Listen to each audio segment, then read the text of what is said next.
आदर और सम्मान के साथ मेरे साथ चलें। मैं आपको ले आया हूँ 15वीं शताब्दी की त्रिपुरा में, और ये है महाराजा धर्ममाणिक के प्रथम का राज दरबार। महाराज ने आज एक खास वजह से अपने चेनतई दुर्लभेंद्र को बुलवाया है।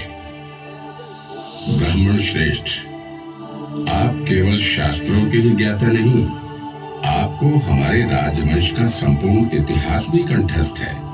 मेरी इच्छा है कि आप सरल भाषा में वो कथा हमें सुनाएं और हमारे राजकवि बाणेश्वर और शुक्रेश्वर उसे ग्रंथ का स्वरूप दें। हे धर्मावतार, आपकी ये इच्छा श्रेयस्कर है, इसलिए मैं इसे अवश्य पूरी करूंगा। त्रिपुरा पर शासन करने वाले चंद्रवंश का इतिहास इतना ओजस्वी है कि उसे बार बार कहा और सुना जाना चाहिए।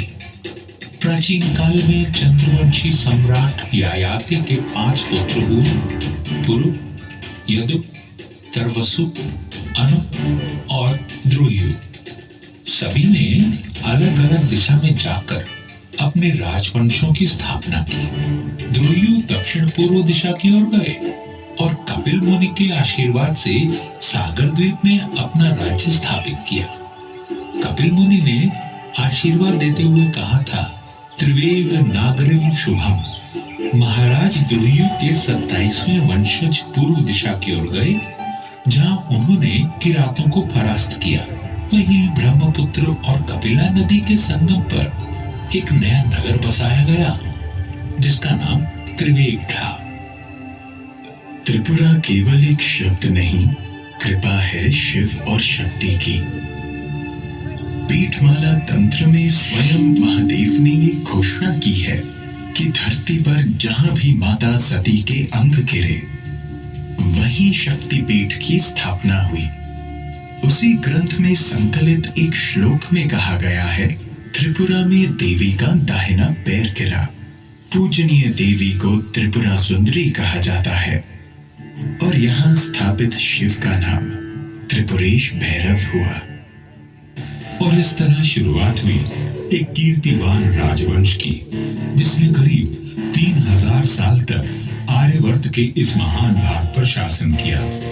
महाभारत, पुराण और अनगिनत शास्त्रों में त्रिपुरा का उल्लेख मिल जाता है। इसके अलावा कई प्राचीन पुरालेखों के साथ साथ साहित्यिक ग्रंथों में भी त्रिपुरा का वर्णन किया गया है। मुगल इतिहासकार अबुल फजल आईने अकबरी में लिखते हैं, भाटी प्रांत के पास एक आजाद राज्य है, इसे त्रिपुरा कहते हैं। इसके राजा का नाम विजय माणिक्य है।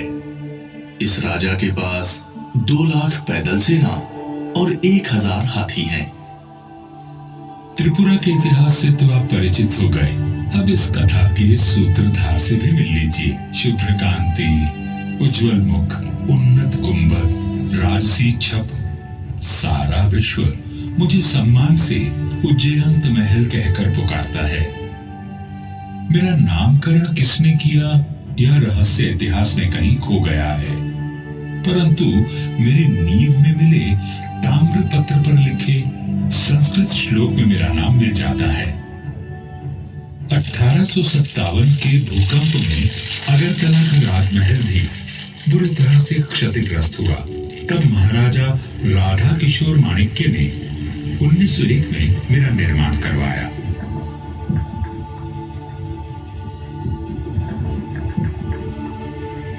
मेरी इमारत में रोमन और मुगल कला का मिश्रण देखा जा सकता है। अपने 2 तालाबों और दोनों तरफ बने खूबसूरत फूलों के बागों के साथ मैं आगंतुकों का स्वागत करता हूँ।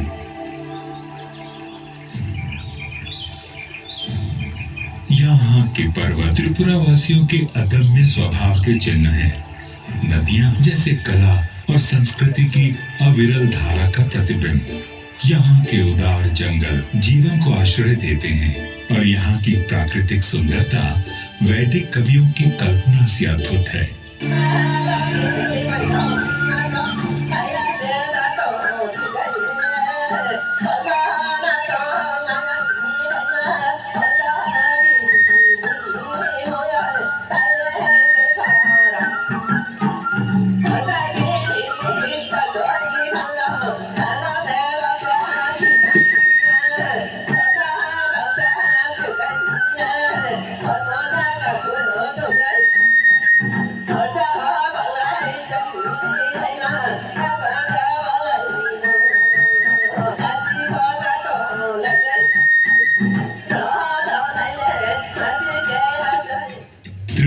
राज्य के शाही प्रतीक पर उकेरा गया संस्कृत वाक्यांश यहाँ के वीरों का उद्घोष भी है और प्रेरणा भी।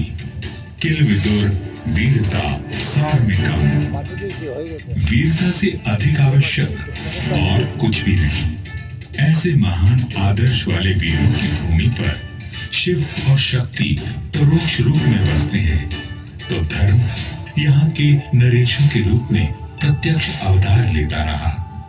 यहाँ 184 शूरवीर धर्मावतार राजाओं ने राज किया। वे संघर्ष के लिए सदा प्रस्तुत रहे और बलिदान के लिए सदैव तत्पर।